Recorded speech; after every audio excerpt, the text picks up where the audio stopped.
All right. Okay. Welcome to the Hip Hop Hustle podcast. I'm with a fantastic artist, an artist that's been through a lot in his journey and worked with some amazing artists as well. Some that we've had on the show, 80 Empire, of course, comes to mind.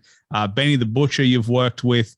The list literally goes on and on. Chris Rivers as well. But it's, of course, Balistic Man. Man, it's an absolute pleasure to have you on the show. Almost, it's weird because you've been in the game and then I found you through 80 Empire and your collaborations with them. But yeah, it's an absolute pleasure to have you on the show because, in my opinion, kind of underrated in a way for the skill set that you bring. Right. I appreciate it, Aaron. Thank you for having me. You know what I mean? I'm just genuinely appreciative. Glad we could make this happen.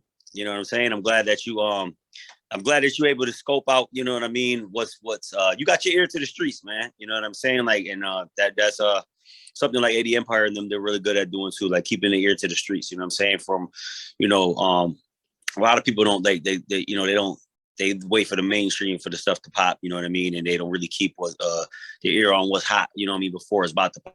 So you was able to do that. I gotta give kudos to any interviewers, journalists, podcasters that at the same time knows like, oh, this is what's going on out there. I need to be on it. You know what I mean? So, but yeah, we've done a lot, man. I worked with 80 Empire. We did a great brothers, Lucas and Adrian. We did an amazing project together titled Guilty, which is like my pretty much telling my story, you know what I mean? I was in federal prison and, streets and stuff like that. And pretty much we wanted to just introduce my story, you know what I mean? Where I'm coming from and where I was starting at. And we were able to, on that project alone, collaborate with so many great artists. We had Benny the Butcher, like you said, Chris Rivers, Big Pun's son, for those that don't know, that's Big Pun's son. We had Wildy Vegas. We had Benny the Butcher's other upcoming artists, my boy Rick Hyde. We had Gorilla Nems on there. We collaborated with so many people. It was ridiculous. Young Pharaoh, he's a huge YouTuber.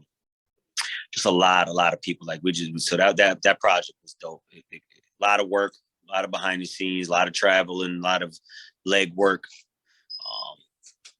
Billboards we put up, we multiple radio stations from Shade 4-5. You know what I mean? K Slay showed us love. It was a dope project, definitely a dope project. How does it feel to work with so many artists? Because for me personally, like I look at artists and I'm like, it's a dream come true to be able to speak to them. And then I can only imagine what it's like to actually collaborate with them because, I mean, someone like Benny the Butcher, someone like Chris Rivers, they've had really long careers and they're really accomplished. But how does it feel to actually get to collaborate with them and see what they can bring to the table? With Benny, I actually, me and Benny go back rapping since we was young in Buffalo, New York. I'm born and raised. We Buffalo, the people are just getting introduced to me, but I've known Benny for a while. We just never did no music. Unfortunately, we've been on all the same mixtapes, DVDs coming up. We're just for two separate sides of the city, but we know, we've crossed, but we go back, you know what I mean? So we know we've been putting in that work for years.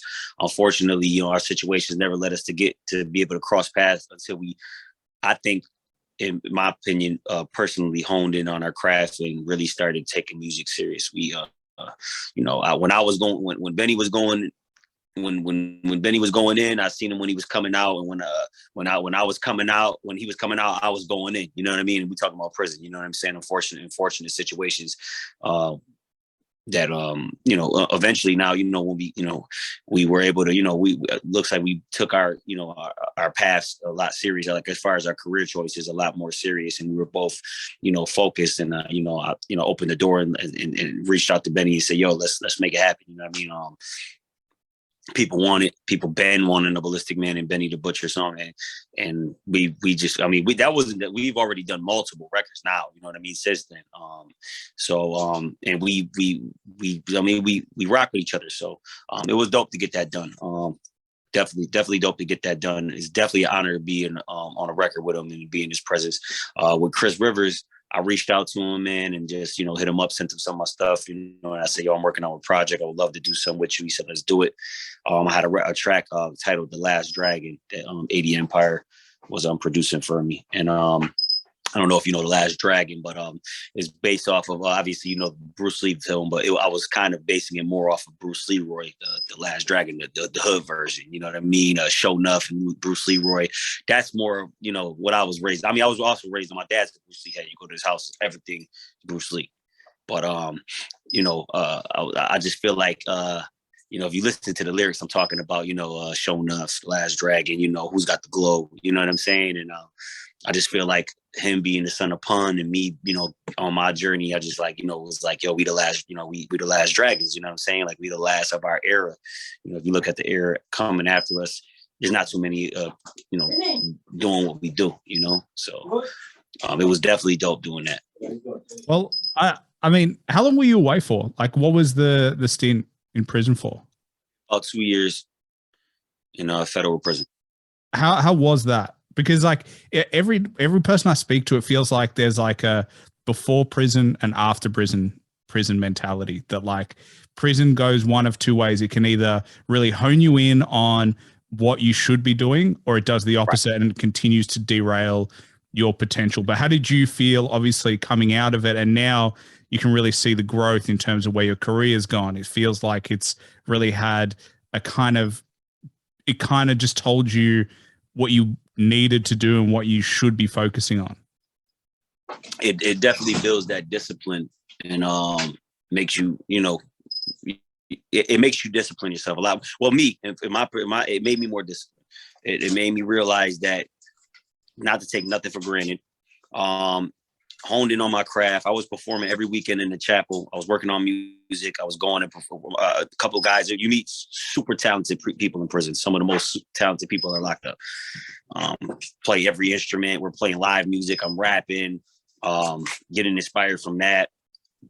I got my GED while I was in prison. I was also locked up with Wesley Snipes, which that was a hell of an experience. I watched New Jack City with Wesley Snipes in federal prison. It's a crazy prison story. You know what I'm saying? So a lot of inspiration while I was there was going on. So it definitely, there was a lot of inspiration while I was there. And then on top of that, like, just keep your nose clean and focus on your craft, and just know that if you focus, you know what I mean? And just, there's better and bigger and better things out there, you know what I'm saying? And also, you should feel that, you deserve it, you know what I mean? But you got to work hard for it, you know what I mean? Don't try to cut corners. And that's what it taught me. And that's been my motto ever since. Like, yo, I'm not gonna try to cut corners no more. And I'm just talking about, way of life, street life, and shit like that. And when I came home, I just focused, and I was like, yo, put in the work, and you're gonna see the results. And that's what I did pretty much. What was the story with Wesley Snipes? How was that? I mean, I feel like it's one of those things. Yeah, I'm listening. Well, it's one of those things where like you go away and it's the last thing you expect to see someone. You're like, holy shit, I recognize you from outside. You know what I mean? Like how was that? That was crazy. That was amazing. It was like what? Like I'm going to prison and meeting Wesley Snipes. This is crazy. So that was just a hell of an experience. He was really, really humble, really cool, really, really insightful. From coming up from being young, watching movies with him and then getting to meet him. I mean, it was a crazy circumstance to be in that circumstance, to meet him that way. But yeah, it was definitely a really good guy. He definitely was. He gave me a lot of inspiration. It was just crazy, honestly. Like he was giving me a lot of. When he found out I did music, my boy was like, "Yo, listen, he does music." He was like, "Yo, you chose the bottom chart. You chose the worst part of the worst part of the entertainment industry, didn't you?" And I was like, we just cracked up. We joked about it, but yeah, he heard a lot about me, from people that were there. They told him, what I was doing and stuff. So that was dope. Yeah. So it was a hell of an experience, like to meet to meet somebody that you watched in movies and you kind of idolized it. Well, I kind of idolized it. In the streets, we all kind of idolize movies like New Jack City and stuff like that. To see and to be locked up with Nino Brown was crazy. So, did he have like what was his advice? Like, did he have advice that you were like, oh, this is incredibly insightful? Like, did he say anything, or was it just like being near him that was like, it's touchable in a way? Like my dream, because that's what it kind of feels like to me, is like sometimes when you meet someone that you have idolized or that is your hero, and then you're like, holy shit, like I am close to them, which means that it's achievable in a way. Yeah. He's real quiet and kept to himself a little bit, but he's at the end of the day, he's a regular guy, and he was real down to earth. So it was kind of cool because like to see like his other side, like him talking, he was just like I said, he was like, oh, you picked the bottom barrel of the industry. That's the worst part. You think being an actor is hard. Good luck trying to be a rapper, trying to get in the industry. But he's like, he gave me some information. Like I told him, like my thing was always like, how do I get my music in the movies? How do I be in the movies? How I get? He's like, yo, listen, you go, you find a director, you get on the set, you gotta force your way under some way somehow. You talk to the director, talk to who's managing the music department. Can I submit my music? There's stuff like that. So he was giving me a lot of tips, and like nothing like you would think, like some crazy inspirational, like story. But he just gave me honestly hustle tips. You know what I mean? Like, because he comes from that era where you got to hustle and grind. So it was really like, yo, listen, you want to do it, and I use some of them tips to get my way onto a few movie sets, network with a few artists. They actually came in handy, and they still come in handy.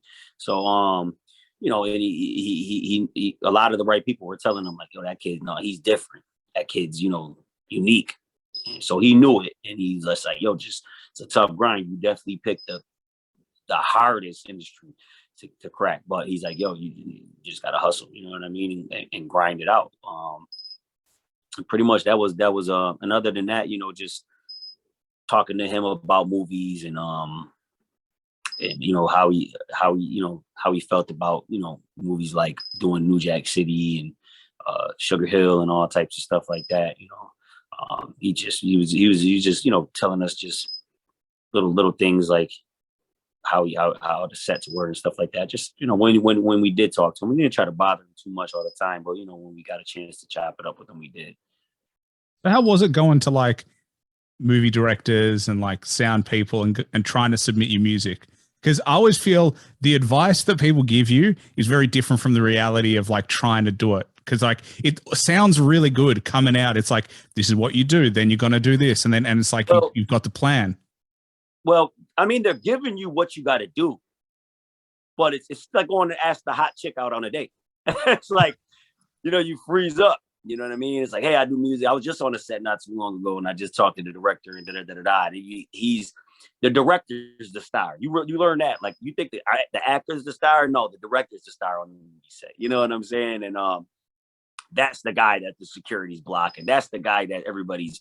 You know what I mean? So to go up to him, you got to kind of hey, listen, you know what I mean? Is there, you just got to shoot your shot, you know what I'm saying? And normally, like I've gotten the information, but after trying to, you got to follow up.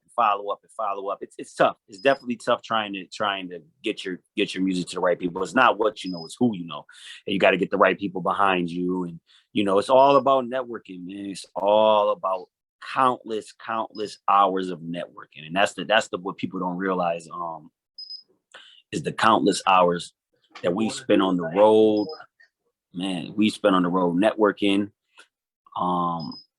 city to city, night after night.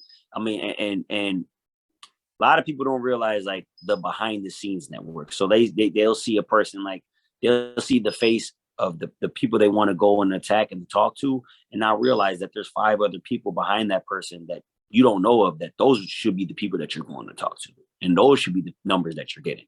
You don't not necessarily want to go straight up to Diddy. Diddy might just be like, but he might have 5 execs behind him that you want to network with those guys. You know what I'm saying? And you got to, you know, you got to network and just, you know, stay on it. You can't go out once a year. Nah, you know, making the music business, and this is one thing I learned, and it took me a while to like really hone in on. The music business is different than music. People go, oh, we're working today. We in the studio. No, you're not. You're creating. You're not working. You're creating. You're not working. Working is when you're going and working the song. You're going to that show. You're going to that exec. You're in that person's face. You're in the city, that city. You're sleeping on the side of the road because you're tired from driving 6 hours here to 7 hours to that city. You haven't even been back home. That's working. You're just having fun in the studio creating. That's not work. What we're about to do tonight, work. I've been working. I'm tired. That's working. Working. I didn't just fall in the middle of chopping it up with Benny and David Corey on my last video. That wasn't easy. It was like that. Like people just think like I'll just wake up tomorrow and I'm just going, you know what? I'm gonna do a song with Benny the Butcher, and I'm gonna throw David Corey on the hook as well, and I'm gonna get everybody to the that's just gonna happen. Good luck. Yeah, and that's what I do. That's what I do as well. Is just like wake up and I'm like, oh, all right, let's pick which one will I interview today, and I just pick a. But like you're right, because this is the enjoyable part of what I do is like talking to people. This is the fun part because like honestly, people always ask me like, is it hard to talk to? And I'm like, no, because I'm just talking to people that I legitimately want to talk to, and I'm interested in them. So like, this is nothing but pleasure and joy for me. The hard part is everything else. Like the hard part is not this. Like this is, yes, there's things that I can get better at, and there's things that I'm always trying to improve. But if I had other people doing all the other shit for me, and this is all I had to do was just talk to artists like you, it would be like, it's not work anymore. It's definitely not work. And I just rock up and I just love my life. And that's similar to what I'm saying. If it was just, I could just make music all day, write songs, right how I feel, spit them into a mic, put the shit out, and just, and the world loves me. Nah, it's just, what music is not like that. You know what I mean? It's just, people think it is. But, I mean, it's just not. It's creating the material, working the material, performing it. Yes, I could get better at maybe singing these high notes a little higher, sing like Adrian, you know what I mean? And, you know, it's like David Corey, like, or work on this part of it. Like, no, it's making the song. Is this the best song? All right, boom. Now taking it, working it for a year. How am I going to market it? How am I going to promote it? Who do I need to network with? What DJ? What city? Oh, you got your joint spinning in Buffalo? Who cares? Why isn't it spinning in Philly? Oh, you got it in Philly too? Who cares? Why isn't it spinning in Jersey? You know what I mean? Spending forever in a day just to work one song. That's why when people hit me up, like, oh, I'm like, I can't do nothing for you, brother. There's nothing I could do. I see what Joe said now, Fat Joe. Like, I'm 100% in agreement with him. Like, what you want me? I can't. You got these, right? You better use them. You know what I mean? Like, it's a hustle and grind, man. And it's a tough. Now, I see why when Snipes looked at me, he said, oh, you picked that. You picked the toughest part. You picked the bottom of you picked the dishwashing section. That's what he said. You know, and it's the truth, man. It's just it's tough, man, and it's not meant for everybody. There's a million more people that's a million times more talented than me. But it's all about putting everything together: the hard work, the labor, the hustle, the grind, the network, the sacrifice, the night after night, city to city, the sacrifice, missing time with your family, your kids, this, that, the financial investment, without, you know what I mean, getting much in return. It's just so much to it. But I literally been in the studio. I've been in the studio with my engineer, and they called it, like, I've seen people call his studio and say, yeah, I want to, literally, people call the studio, like, yeah, I want to be an artist and I want to blow up and make millions. He's just like, what? Yeah, He's no like, shit. Yeah. Doesn't everybody want that? Yeah, that's like saying, I want to be Drake. I want to be as famous as Drake, be as rich as Drake, and fuck the girls that Drake fucks. Yeah, no shit. Right. Everybody wants that. But, right, exactly. Yeah. It's like, to me, it's like, you know, I always look and I'm like, I think people ask for favors before they can give favors, which is the weird part. And I've always believed your job and your mindset should be show your value before you ask for anything in return. Because, like, all right, you want to be the artist, you want to make millions, but you ain't delivered shit yet. So why would an artist who's make the company, you're gonna have to make that company some money first. This game is meant for the hustlers. And once you realize that, you better make that company, you better make these people some money first. They're not even looking your way. You know what I'm saying? Like, you gotta, or show them you making some money, you worth that money. You know, that's what it is. Like with the banks, you're gonna go to a bank, they're gonna give you $100,000, $1 million, and you ain't worth nothing. Just wake up tomorrow, give me $1 million. Why? Because I'm me. Look at my face. I'm Aaron. Look at me. You see this face? Yeah. My grandma used to say all the time. Have you seen this haircut? Have you checked the fade? Yeah. Look at this fucking fade. You better give me $1 million. My grandma used to say, "You think you're gonna get fucking money off your looks?" She used to tell me that when I was little. So yeah, and I now understand it. So it's like, yo, listen, you gotta hustle, you gotta grind, you gotta bust your fucking ass. You know what I'm saying? And it's just no fucking ifs, ands, or buts about it. And when I tell people that, they're just like, he doesn't want to do nothing with me. No, there's nothing I could do for you. You know what I'm saying? I'm gonna ask you to pay me. You know what I'm saying? So what do you want me to do for you? You want me to do something for you here? All right, $10,000 in my hand. Put that money in my hand, little man. And it's like, I forgot my wallet. I don't have my wallet on me. Yeah. No, but I'm just saying, like, it's just like, yo, listen, nobody gave me a handout. I mean, I've literally, and 80 of them guys to tell you, you know, I worked. They're like, yo, this dude overworked. Like, this dude, you know what I mean? Like, I you don't know where I am. No, one day I'm here, the next day I'm there. I'm there. I mean, it is what it is. You know what I mean?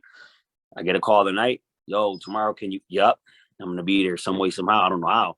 I'm going to fucking pack myself in a suitcase, shove myself inside the luggage, and fucking end up in Miami. I don't know how the fuck I'm going to get there, but I'm going to get there. You know what I mean? If there's an opportunity for shit to happen. And, you know, putting that sacrifice and networking with the right people. And then along the way, you know, I got maybe that mentality is a little too tough for certain people. A lot of it came from the streets and prison, and it's like a military mindset. No game, no bullshit type shit. Wake up in the morning, work out, get the fucking work done.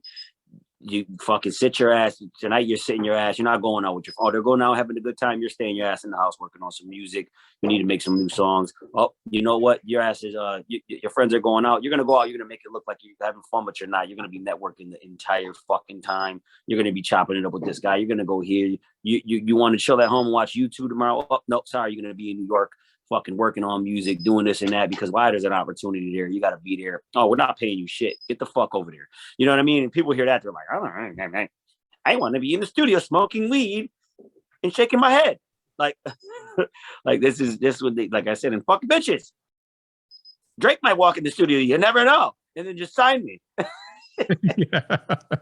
Drake might walk in.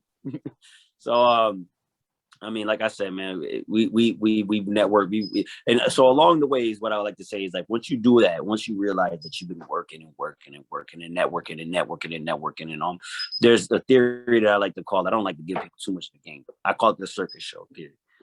Like, once you're in the circus show in your part, you realize that this is a circus show, right? And you're just another act.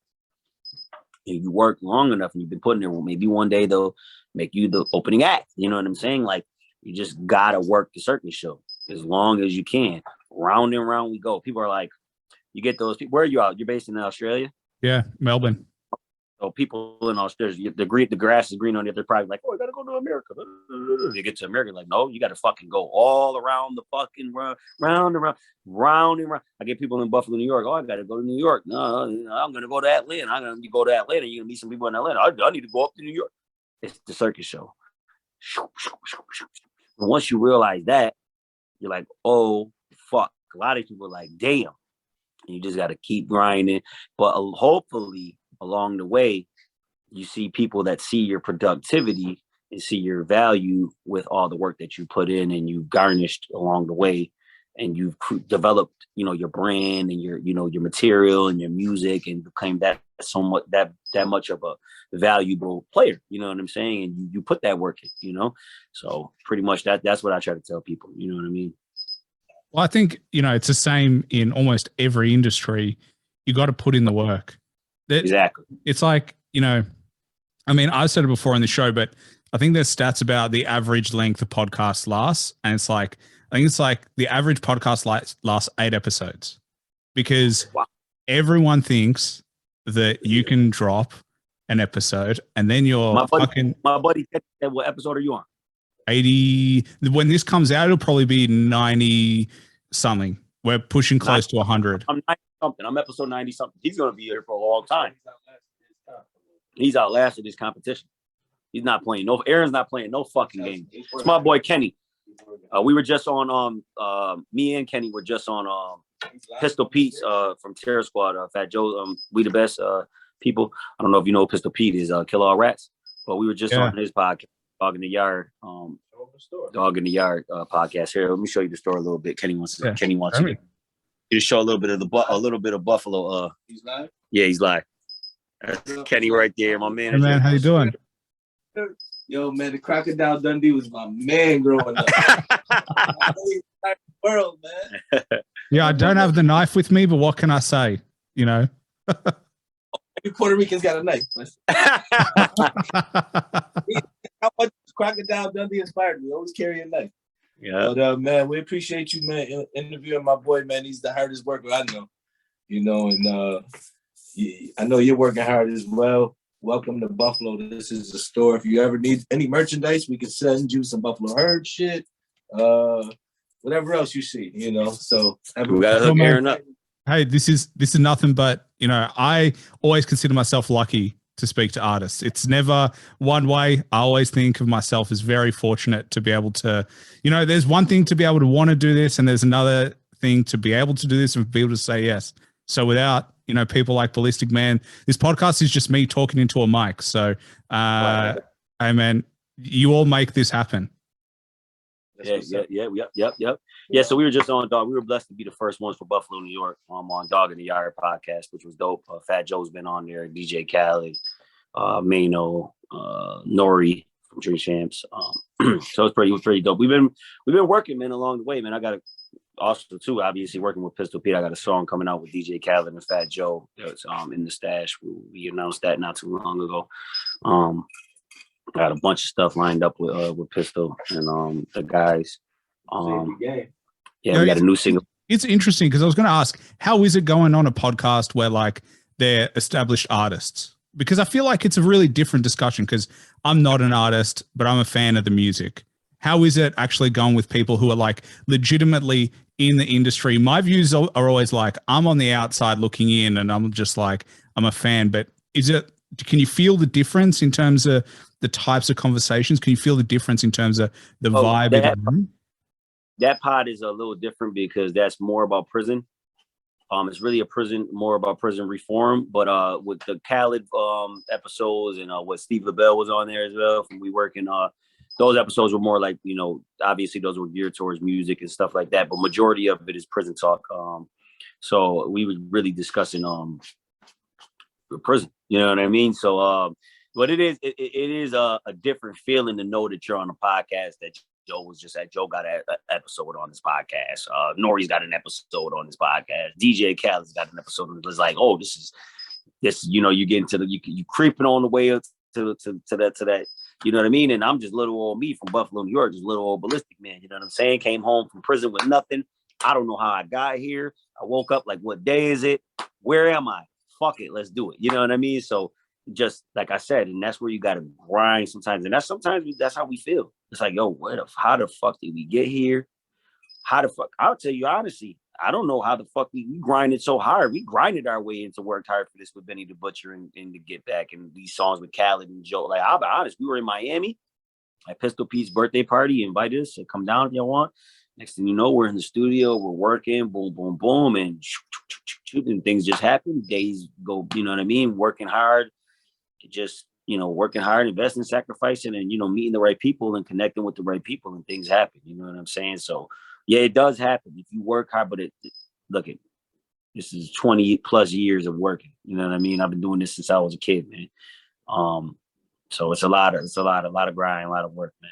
So, if we keep grinding, that's all I could tell the next artist. Like, when I tell him, man, like, listen, when you should have saw Snipe's eyes when he said, "Oh, you rap?" He gave me that look, and I was like, "Fuck, I know I'm in for some shit." I was like, you know what I mean? When they give you that look and they have experience in the industry, it's like, yeah, you're fucked. You know that, right? Oh, as long as you know it.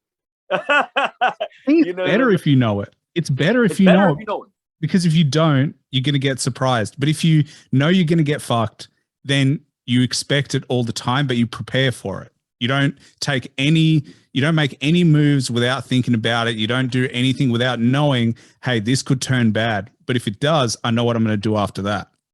Mm-hmm. And if you built the thick skin, you built the leather skin, and, people talk. I'm at the point where I joke. They diss me or they laugh. I just joke right with them. I'm doing the Eminem effect, the 8 Mile effect. You know what I mean? Like, it's you just gotta, you get to a point where it's like nothing's really gonna. I'm just a train. If you walk in front of it, it's, you know what I mean? That's your, you know what I mean? And that's just where you got to be. You know what I mean? And you just got to keep going, take the punches as you roll. And that's it, man. You know what I mean? That's all we've been doing is just grinding, man. Well, one thing I did want to ask you about was you got a track, Son of Tony. And yeah. I am a huge fan of Big Pun. And Big Pun to me personally, is number one in my top 5.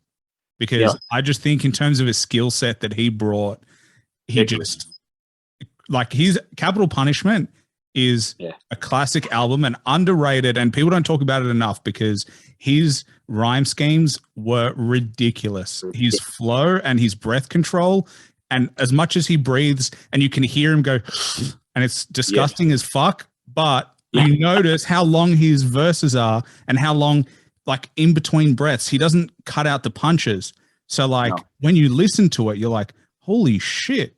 I just don't I don't know. For me, I could talk about Big Pun all day, and it's so upsetting that he's one of the greats that passed away. We always talk about Biggie, Tupac, but he's definitely one of them.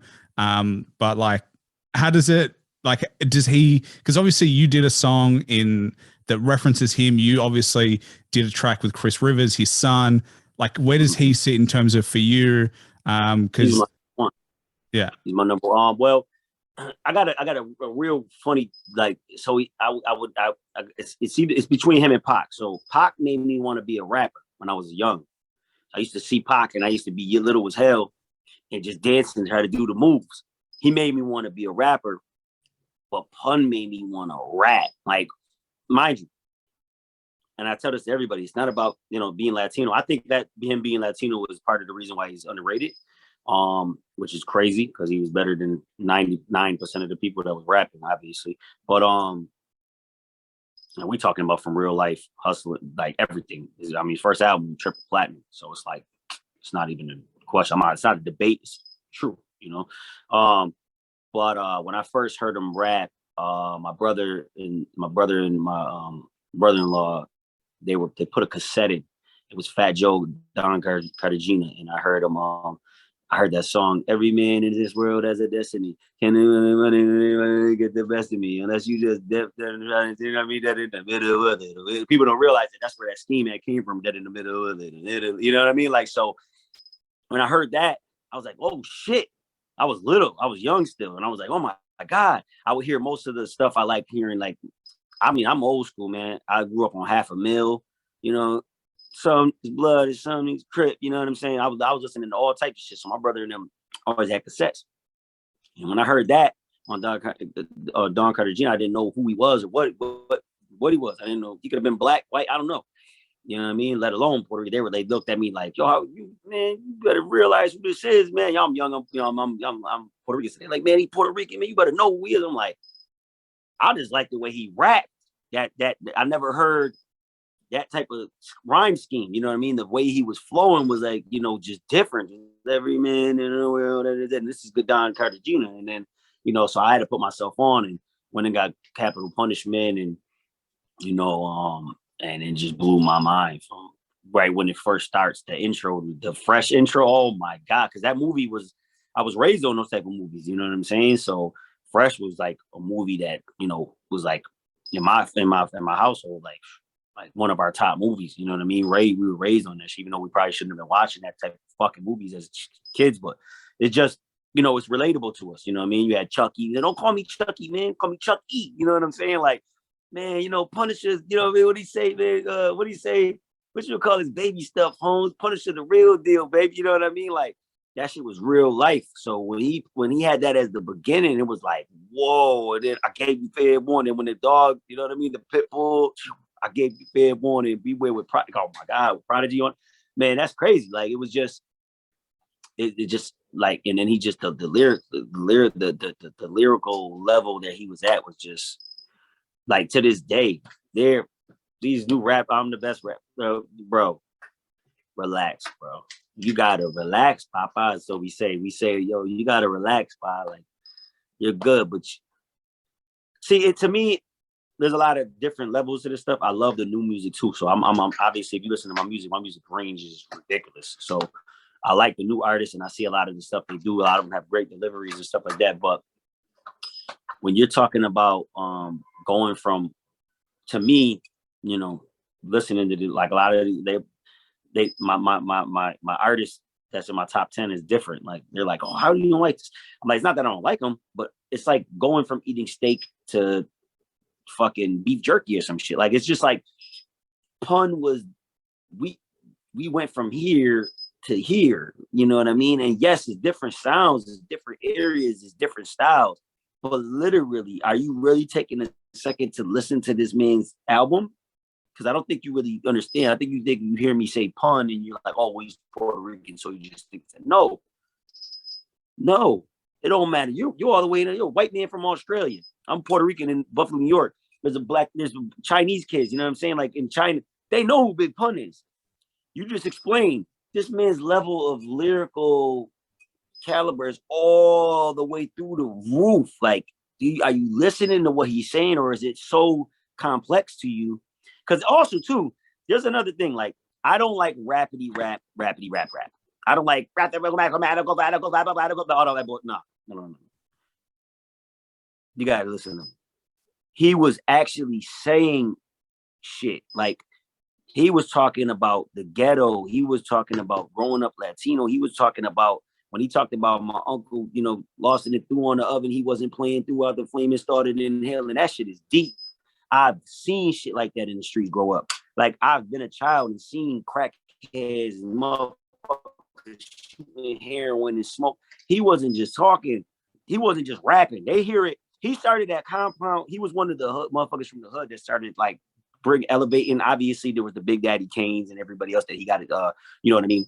That he got his flow from Rakims, and they were obviously the pioneers of those stuff. But he took it to that lyrical compound syllables to the next level. But he also he come from the streets. So the stuff he's saying, when you break it down, he's not just rhyming. He's not just putting rhymes together because it sound cool. He's telling you what he's seen and what he went through. You know what I mean? Like, the shit he's been through. And that shit is real, and that shit resonates, you know what I mean, with anybody who grew up in that type of environment. Well, he says, like, I think in Beware, he says his sister bought a home without a loan, you go girl. Like, right. He says he really that. Did. Yeah. And so, like, I agree. I think it's really interesting because I always, when I have this discussion, it's like, the mood really depends. But when I go to technique and I go to who to me is the epitome of what hip hop is, I go to Big Pun, because the modern sound is amazing and it's catchy as shit, but I don't find a verse from a modern artist and I treat it like gold. When I find a Big Pun verse that I've never heard, it's fucking so rare, and it's literally gold. It's like diamond shit. Like, I am like, I gotta sit down and I gotta prepare and listen to it because I know it's so rare. Whereas like the sound, I said some shit that it seemed like it was somebody else. And it's crazy because I used to say this when I was younger, and then I heard this story. They said that he had the rhyme pad and would sleep and just wake up and just start writing rhymes. And I used to say when I was younger, I'm like, yo, it don't even seem like, it seemed like there's a higher power speaking through him through sometimes like higher power tongues. Like we believe in that shit as Latinos and shit like that. Like just a higher being, higher powers, whatever the fuck you may believe in. Speaking through him. If you listen to some songs like the joint he did with Cypress Hill and them boys, but that shit was fucking deep as hell. And he said, you know what I mean? You know, grab my chest hairs, you know, give my wife back her best years. You know what I'm saying? Like, you know, strike my head. What did he say? Strike my something on the hearts of men. Repent and thou shalt be forgiven. How could we be proud to live in a world which condemns men, child, to women? Like, I've never heard no shit like that in my life. Like that shit make you be like, I'm tearing up listening to that shit. Like that shit give me goosebumps. Like it like chills to this through my body. Like there's not too many rappers like that, especially when it comes to like lyrical, because they just start getting corny and they start adding just lyric. They're not saying nothing.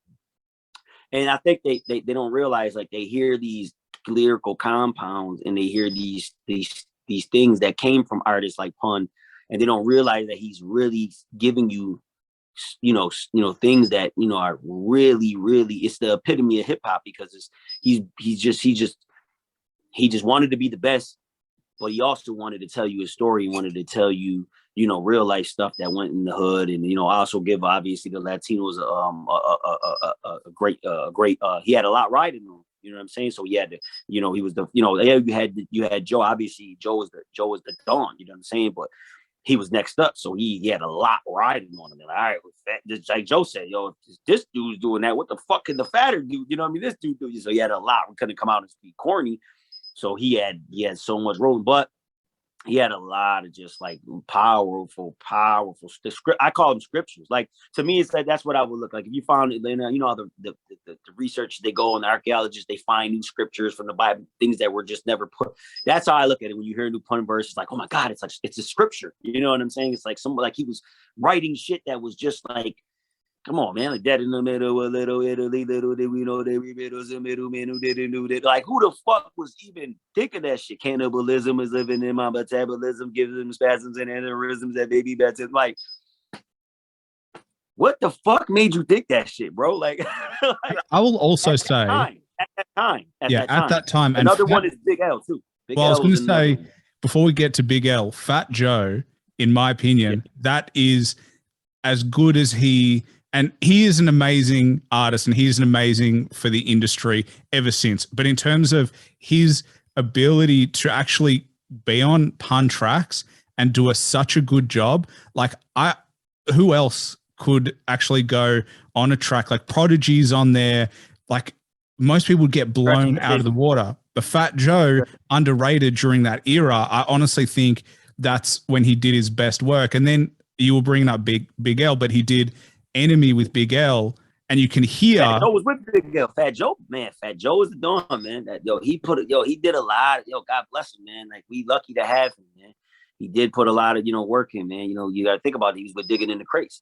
So, you know, Joe did a job. Joe's a phenomenal, you know, he is hip hop as well. You know what I mean? Like, he knows, like, he is the epitome of hip hop. You know what I mean? So he knows what I wish we could have got a real Big Pun and Big L track, you know what I mean, before they both passed, because Big L obviously was like another one that I heard where I was like, oh, whoa, like, so like Pac made me want to rap, like be a rapper, like the image, like the, you know what I mean, like I don't even want it, you know what I'm saying? Yo, I'll get my shirt up, but then Pun made me want to like rap, and then I heard L, and I was like, whoa, you know what I mean? Like, whoa, you know what I mean? I'm telling you, shit is about to get drastic soon. I'm quick to blast the boom and break a motherfucker like a plastic spoon. Like, the shit he was saying was like the lyrical level and the caliber was like, he had his own style, but it was like, he was like, him and Pun was like, them two would have went head to head on a track. Whoa, that would have been nuts.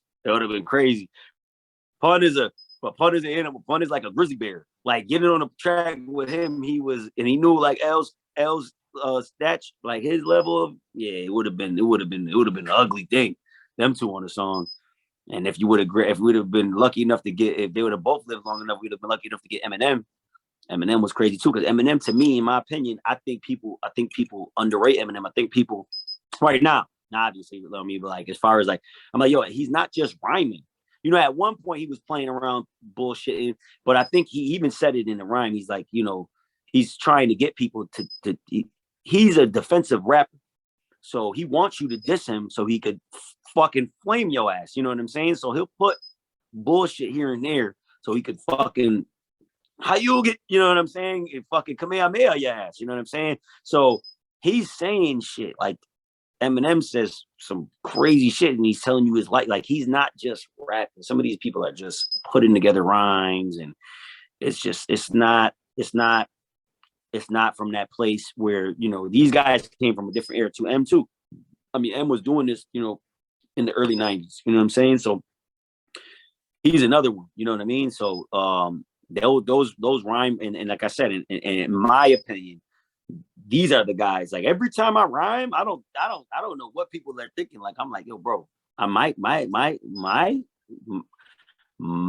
like, who I'm trying to not be is better, but I'm trying to like, if they watching down, I need to be as good as these. I feel like when I write a rhyme, put it this way, when I'm writing music, and music, for instance, because that's another thing. Pun had a lot of soul. That's where a lot of these artists, especially rappers that just are rapping.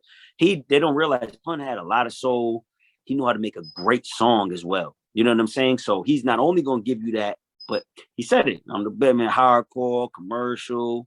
What you want to do? You want to wild out? You want to dance? You know what I'm saying? He knew how he had that. He put that in there.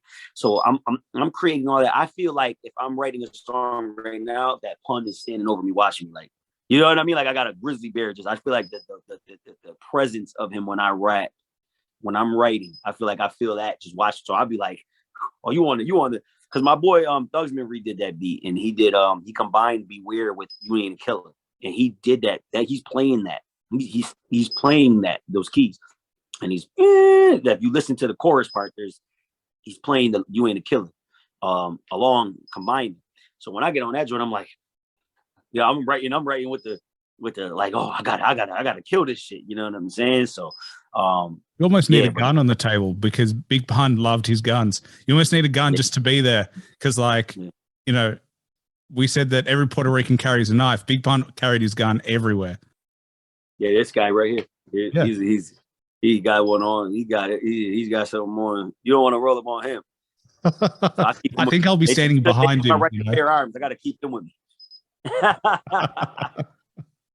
You know, but it's just crazy because like, I know it's weird when you go back and you really focus on, because it wasn't so much a business. It was like, I am who I am, and I'm gonna sell who I am. Whereas right now, and I think that's the difference, is like, because it's a company, because it's like, we're gonna sell you like this, or we're gonna market you like this. Whereas like the amazing thing about, you know, all the greats is they were legitimately themselves. There was no lie. Like, yeah, it's a bit of a show. Like Big L, he openly admitted like the shit that he raps about, he didn't directly do, but like he's seen. So he's seen that, and he's grown up and heard about it and that kind of stuff. But then you've got artists now who talk about it, and they live a completely different life. Like if I rapped about it, everybody would know, like, you didn't live that life. Like I didn't. I know I didn't. But when you hear it, you can understand what the truth really is, where it comes from, and it's coming from something deep, as opposed to just, I reckon this shit will sell. Right. Yeah. And yeah, so that's when you create the microwave hot pocket effect. Yo, is that some, what's that in there? Sorry. Try to get a drink. What is that? What's that in there? Where's it at? Yeah, I'm sorry. I'm just trying to get a drink. To be fair, I get you. I got my drink bottle as well. Friday night. Well, yeah, we about to be on our way, so we got to get to this birthday party in a minute. But yeah, so that's when you get the hot pocket effect. So do you feel like, I call it? So do you feel like, you know, right now for you, like because you're making your way through, like, how do you feel that you fit within it all? Because it's like, it's a weird mix of like, it's tough because I've been obviously like look who, you know, I've been thrown in the like I'm the boy, right? I'm throwing in the cage with some lions. I'm doing tracks with Conway the Machine, you know, with 80 Empire. They told them, listen, this is Conway. I'm like, bro, I know Conway.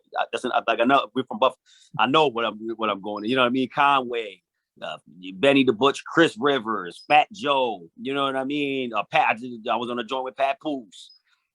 Shout out to Killer Fraction Music Group for you know, doing that joint. Oh shit, you know, I'm Maino. You know what I mean? I've been on some serious joints. So I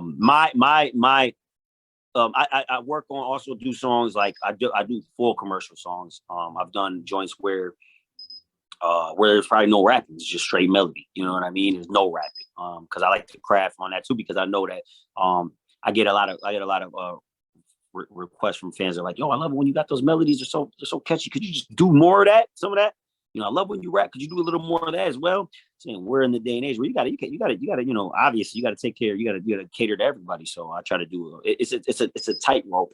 It's a tightrope. It's you're walking on that rope and you're like, you know, and you're holding that pole and you're like, you know what I mean? And you're trying to please everybody, and it's like, where's the hard part? Where's the catchy hook? Where's this? Like, and it's like, yo, you know what I mean? And then it's, oh, you're Latino, so you better be like, so, you know, it's like, shooks, you know what I mean? It's tough, you know. Oh, you're on the show with Joe, you better, you know what I mean? So it's like, what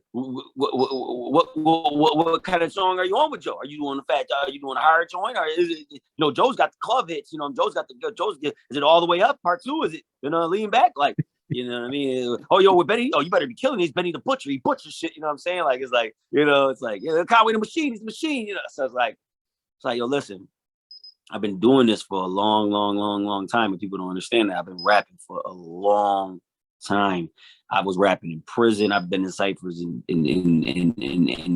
environments that, you know, some people, you know, wouldn't even, you know, I've been doing this for a long time. I've been in a lot of environments. I had to, you know, perform in certain situations. You know what I'm saying? So you know, and even when I get with the, you know, also what makes me different, like I think in my opinion, is I'm a little younger than a lot of these guys. So I do listen to a lot of young music, and I do listen to a lot of, if you listen to my music, I'm something like, even with this song with Benny the new one, to Get Back, I put David Corey on it.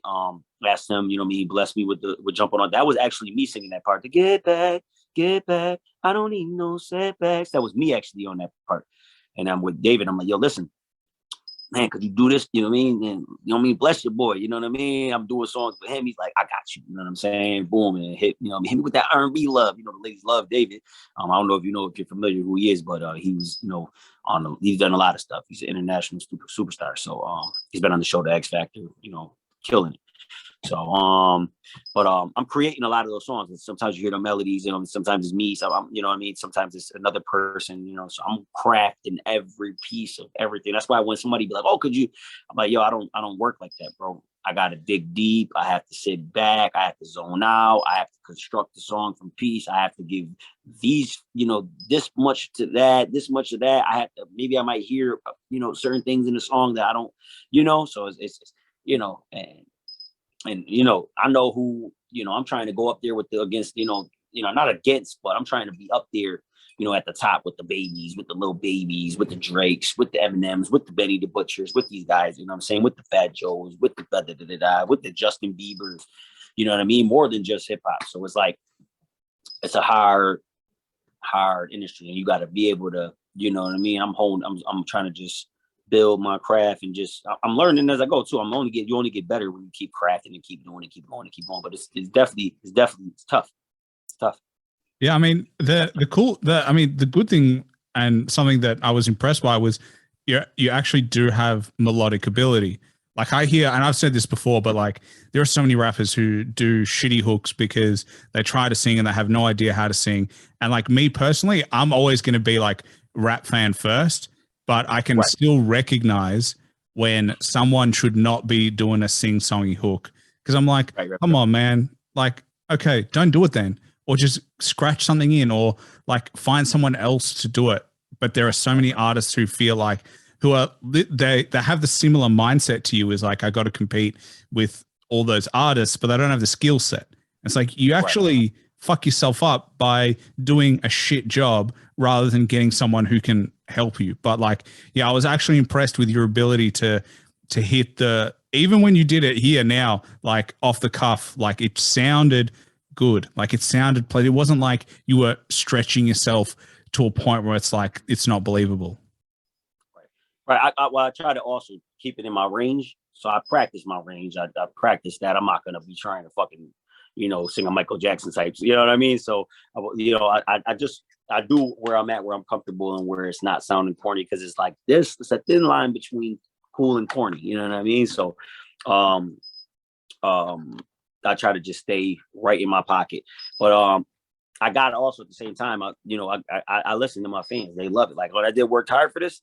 They couldn't get a fuck enough of it. You know what I mean?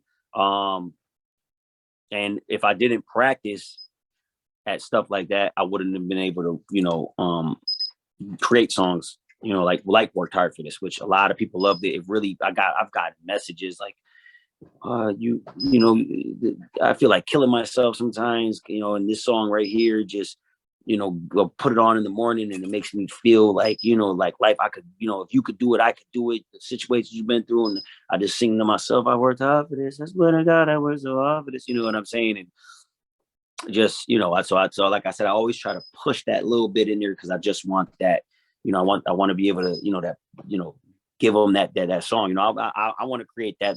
Lose yourself in the moment, you own it, you know what I mean? Like, you got to give the people that, that inspiration. And sometimes they want to hear from you. And it's like I tell people, like, if you can't do it, obviously, but if you learn, you got to learn your range, learn your sound, learn yourself, learn about you first. It's going to take a little bit more time. And a lot of people don't do that. They're just like radical, mathematical. Like, yo, bro, sometimes that person's not going to want to hear that in the morning. Sometimes I call that like the wow factor. It's like, wow. Okay. I'm not going to put that on during my day, though. I'm not going to put that on during a hard day sometimes. You know what I mean? Like some, not everybody's going to go listen to that. So it's like, yo, learn yourself. You want to be able to, I'm sorry, mama, I never meant to hurt you. You know what I'm saying? Like, these are ranges, that M learned along the way. These are ranges that Drake learned along the way. These are ranges that 50 Cent learned along the way. Hated to love it, the underdogs on top. And I'm going, you know what I'm saying? Like, you say you a gangster, but you never pop nothing. You say, Lord, forgive me. But these are some of the best songs in hip hop. You know what I mean? And, even Pac, you know what I mean? Come with me. Hail Mary, one quick seed. What do you have here now? Bone Thugs and Harmony, you know what I mean? Wake up, wake up, wake up. It's the first of the month. Nate Dogg up there as well in terms of, I've always, like, to me, 50 Cent is up there with Nate Dogg with one of the best hook artists of all time. They know how to craft an amazing hook. And like you said, they stick within their ability. They're not doing extremely high notes, but they're sticking to like their vocal range. And they're just, it's just like they just know how to craft a song. That's what it is. It's, to me, when they go on, they're like, we're making a song. We're not just making a track where like you're just spitting bars. You're gonna see the classic verse hook finish with the hook kind of song structure. And that's the difference between them and a lot of artists who they may be good, but they don't know how to put a full song together. A song, it's got the meaning, the subject, the content, the feeling. You know what I mean? It's not just the sing, it's the feeling. When you hear it, many men wish death upon me, blood in my eyes, dog, and I can't see. I'm trying, you know what I mean? Like, it's not about, you ain't got to do, no, you don't need to do all that. You just need to touch that person and hear, they feel that shit in their, you know what I mean? Their heart, their soul, like, whoa, you know what I mean? And, Pun did that too with a lot of his lyrics. Like, he almost like was singing to you when he rap, you know what I mean? Like, but yeah, these are, I mean, it's about like, you got to give that, that quality and just take your time, man. Like, it's all right to take a little bit longer. I know you want to rush to get it out, and that's what, like I said, the hot pocket effect, and there's nothing wrong with that. Listen, you get a lot of good stuff sometimes with the hot pocket effect. And then sometimes you get those hot pockets like, oh, what the fuck is this? You know what I mean? Like, this one I don't like, you know what I mean? And it is what it is, but, it is what it is, man. that's just the type of artist I'm still that artist that always wants to. My fans, when they hear it, I want them to listen to it. When the person is listening and connecting, I want them to be like, wow, this person just touched me. You know what I'm saying? But at the same time, I'm in the pit with lines lately. You know what I mean? It's like, yo, these lines all got names. You better, you know what I mean? So I gotta also, you know, I don't have that time to be like, no, I just can't. I can't. That's Benny the Butcher right there. You know, that's Fat Joe. That's Conway. You know what I mean? That's Papoose. Yeah, you know what I mean? Yeah. You don't want to It's do also that like your opportunity, because, you know, a lot of it's your chance. A lot of people, you know, and I hear this sometimes and I'm like, and I see artists who get a good feature, but the feature kills them. Like, it's like you weren't ready for it. Sometimes you got to be ready to have your Benny the Butchers. Like, I see some up and coming artists get people like Method Man on their tracks, and like Method Man, you got to be ready. Like, you got to be ready. And he's not even doing the best shit he's ever done. He's just doing what he always does. He has a smooth flow. He knows how to put it all together. But I hear him on tracks and I'm like, he's bodying every single person on this, but the people shouldn't have got him. Because, like, yeah, okay, you got him and people will listen to it, but now they're listening to him kill you. And it's like, well, why would they listen to you? Yeah. Listen, it took him 40 minutes to kill you, and it took him 40 years to kill you in one song. So that's what I'm saying. Like, I've been doing this for a long time. I knew Benny. We were all mixtapes. So we were young. You know, I mean, I watched him when we were kids. Pretty much we was kids on Buffalo mixtapes and upcoming mixtapes, and you know, he'll tell you. You know what I'm saying?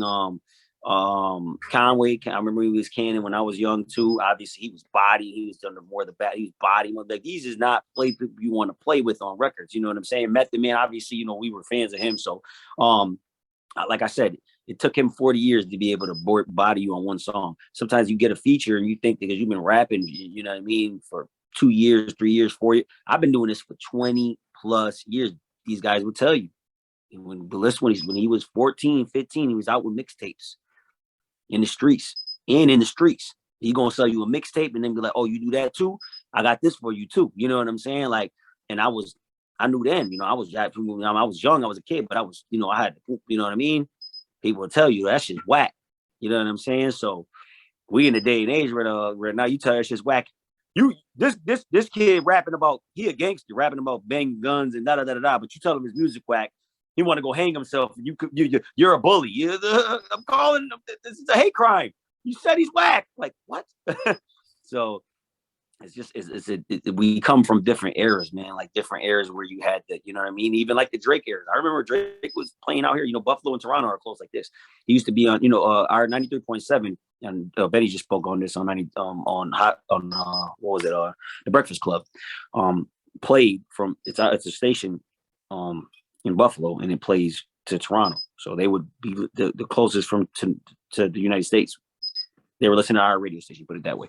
On his album Scorpion, he had 93.7, which is our station, which he spoke about it too, I think, on was it Rap Radar with Elliot? I believe he spoke on it too as well. So I remember when you know, he was coming up too. You know, he comes from that era too. People think because he sings a little bit, he does all that. Now that boy got a pen on him. That boy rap. That boy rap. He really rapped. You know what I'm saying? His first tape was rap. You know what I mean? I think, was it Room for Improvement? I think back in the day he was just spitting, you know what I mean? But you know, he had to switch it up. He's like, yo, let me switch it and let me cater, you know, I got the looks. Let me combine the two. That's why if you listen to it, it might have you don't know what you're gonna listen to. When you press play on that joint, it might be just bars all the way through. It might be all the way singing, it might be a combination of both. You know what you're gonna get. So he just knew what he had to do at that moment in time, in that with that temperature and that of where we're at in hip hop. And you know, you just got to know what you got to be able to cater. You know what I'm saying, to the people listening. So you can't force people to be like, this is chicken. It's like, oh, I want chicken. Can I get some steak and rice? Eat the chicken. Yeah, but I don't eat the chicken. You can't. It's just you got to find somebody who wants that chicken. You know what I mean? You're either going to hustle and find somebody that wants that chicken, or you're going to start cooking and preparing different dishes. That's it. You know what I mean? Yeah, well, I mean, the audience decides at the end of the day. Oh, right. The audience will tell you if it's good or bad or anything else. I mean, at the end of the day, and there's like a balance between the two. You do have to believe in your own ability, but you also got to listen to the feedback that you get. Because like, if you just keep doing the same shit and it doesn't work, you're just an idiot. You need to develop. Like yeah. Believe in yourself though a little bit too, because I remember when I did Zendaya's song. Now I did a song and I dedicated to Zendaya, and honestly, I'm just rapping about some street shit through the whole fucking joint. I don't know why I just added the hook on it because I saw Zendaya. She inspired me. I finished the verse off, right? That was like 4 years ago as well. So that was before she is who she is now. Right. So, and she was blowing, but I mean, I was already like, oh my God, I'm a fan of this girl. So I show it to my boys. Now they're like, who's Zendaya? What is this? They're like, I don't know. So you know what I'm saying? They didn't understand it. And I was like, sometimes you just got to be like, you know, you got to press that button and just try. I'm going to put this out anyways. And that shit went fucking viral. Fucking, she liked it. It was on her fucking Twitter account, at the top of her Twitter account. She liked it. I was like, holy shit. You know what I'm saying? So sometimes you got to have that little belief and just, you know what I mean? Just try little different shit too. But also at the same time, if you put it out and people say the shit is fucking whack, everybody's saying the shit is fucking whack, it's whack. So, but also if it flopped, you wouldn't have done another one. Right. You would have been like, right. Yeah, exactly. So like, but sometimes people, you know, don't let that, like, and that's what I tell people, you know, don't be afraid to get outside your box a little bit too. You know what I mean? You don't want, because some it's like Jay says, man. He said he told his uncle, "I'm going to sell 1 million records," and his uncle was like, "No, you're not," because at the time it didn't register in his mind that he would sell 1 million records, and he did it 100 times over. He said, you know, genuinely not that he was hating on him. You know, he's his uncle, he loves him, but just didn't register. You know what I mean? And exactly, I think when I showed my boys that they didn't, sometimes I'm a little far. You listen to my music, I'm a little more advanced, and the reason being is because, like I said, I'm at that weird place where it's like I love the young music, I love the newer generation, and I love the old school, and I like to combine and play. You know what I mean? And they clash worlds sometimes. Like, what? And then I just, you know what I mean? And that's kind of what I did. You know, they just didn't register to them what I was about to do. And when it went by, they were like, you know, my boys to this day, they're like, they're almost afraid that they're like, I don't even know. Like, yo, I'm about to do this.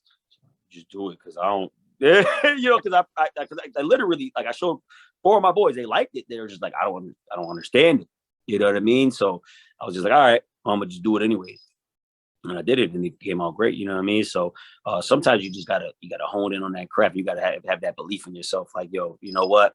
Because if you keep doing the same shit, and it's not working, you know, you got to change. You gotta say credit to your boys for telling you what they really thought of it. Because like, there's a lot of people who just be like, yeah, that's good. But like, credit to them for going, like, my boys are tough. They're tough critics. They're tough.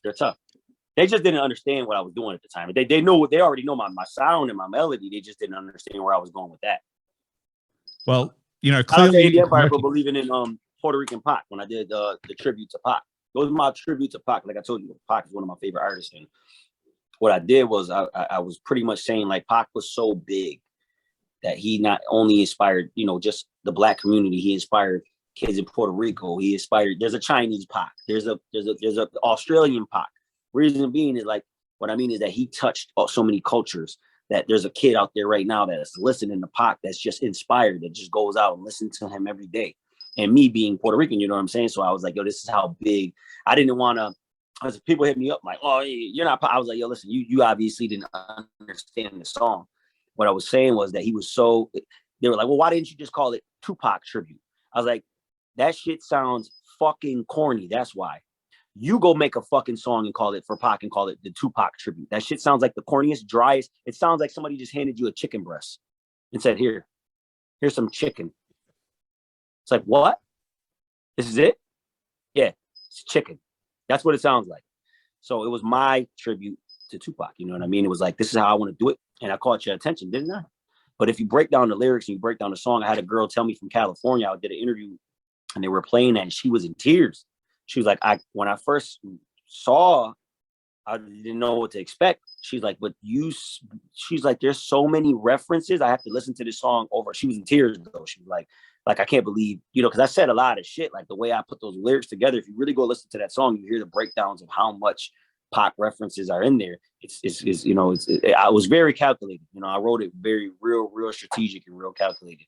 And it was just like a tribute back to Pac. You know what I'm saying? And you just gotta try different things, and you don't want to listen, y'all going that way, I'm going this way, and that's what it is. You know what I mean? I'm gonna do it that way. You know what I mean? But there's people out here talking shit, disrespecting the dead. I come out with a song making a tribute. You know what I mean? It's like, but it ended up being another great single, and people that actually took time to listen, they understood, and they were like, whoa, you know what I mean? Certain lot bars like, you wonder why they call you bitch, maybe because Brenda's got the baby. You know what I mean? I'm just throwing the fucking lyrics around here. You know what I mean? So there's a lot of references in that song. There's so many. Like the one girl caught a lot of. She said, I couldn't even. She's like, there's so many, I can't even catch them all. You know what I mean? She's like, I can't believe the way you broke it down, and you paid your homage like crazy. And that was just my way of doing it. You know what I'm saying? So it's like I told him, like I said, you do your fucking song the way you want to do it. I'm gonna do mine the way I want to do it. It is what it is. I love that. Well, I only got one more question for you. And it's probably going to be the hardest one because we talk about a lot of artists on the show so far.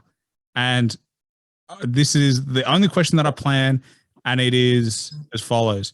If you had to recommend one album that everybody should listen to at least once to get an appreciation of, what would it be? But obviously it cannot be your own, and it can be any genre of music. Ooh, that's a tough album to get appreciation of. I mean, can't be my own. That's a tough one album. One. Yeah. Look, you can talk me through your process. You can but I want you to make a choice. It can be even the choice that you're feeling right now. Like, it's tough. I know. I never answer the question because I'm the host, and fuck that, because it's an impossible question. But I heard some cool albums that people mentioned, so I'm interested to hear yours. Yeah. Excuse me. Am I still? Okay, hold on. Did you lose me? Okay. All right. So I would definitely say Big Pun, Capital Punishment. Because to me that's hip hop. That's the epitome of hip hop. It's gonna give you a hell of an insight of New York City, of being brown or Latino, coming under struggle. It's gonna introduce you to hip hop. If you're looking for an introduction into hip hop, that's the introduction into hip hop. If I had to recommend an album to you, which is flawless from start to end. It's one of them albums that's flawless. To me, it's flawless in my opinion. It's from a legend, a myth. You know what I mean? I think Pun grew into more than just an artist. He grew into a legend and a myth. You know what I mean? It's like did he exist? Was it real? It's like the Loch Ness Monster or Bigfoot. You know what I'm saying? It's like, yes, he existed. He was on this planet. He was on this earth. He walked this earth. Pun walked this earth. It's real. He really was here. Listen to this. You know what I mean? These lyrics, these scriptures. He's also going to introduce you to a lot of legends on this album. And then you can follow those guys as well. And those guys will take you to the next guy. And those guys will take you to the next guy. So if this is an introduction, you know what I mean? If you haven't yet, this is a perfect guide into hip hop. You know what I'm saying? He's going to let you know this is where hip hop started, in the Bronx. These are Black and Latino people. We came up out the ghetto. We struggled. We break danced. We did graffiti. We unfortunately ran into a lot of situations. There was police brutality. There was this. There was that. This is where hip hop started. Hold on. This is this guy. You know what I'm saying? This is Fat Joe. Listen to a little bit of him. This is Black Thought. You know what I mean? Listen to a little bit of him. These are legends on this album. He's got so many people on that. Busta Rhymes. Here's an intro. Prodigy, Wyclef. You know what I mean? There's a little bit of R&B, a little bit of soul for you. A little bit of everything is in that album. You know what I mean? A little bit of everything that created hip hop is in that album. It's a good introduction, and that will probably be my go-to album. If you didn't ever listen to Capital Punishment, I'll be like, you ain't listen to Capital Punishment? Well, I'm gonna do my part and the reason that when we first started this conversation, we said he's underrated and we don't talk about it enough. I'm going to recommend this album. Why? Because somebody else might not do it. So I'm going to do that for you. Recommend Capital Punishment, Big Punisher, Capital Punishment. There you go. And I love that recommendation because, and my other addition, when you do listen to it, be patient with it because it is lyrical as a motherfucker. You got to actually listen. Like it's not, you can't, if you hear it, it won't make sense. It won't do anything to you. But you got to sit and you got to listen because sit with. And to be honest, you got to listen to it multiple times because you will miss 90% of it on a first listen. I still pick up shit that I missed, and I love that album. It's like The Godfather. I watched it this day, and I'm like, what? You still pick shit up.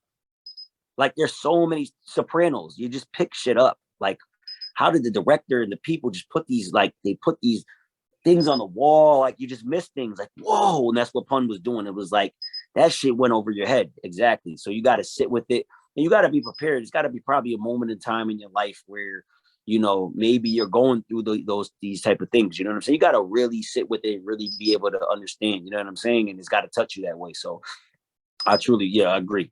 I 100% agree. Well, man, I think that's the perfect way to wrap up. I was just going to say, obviously, Balistic Man came through. Absolute pleasure.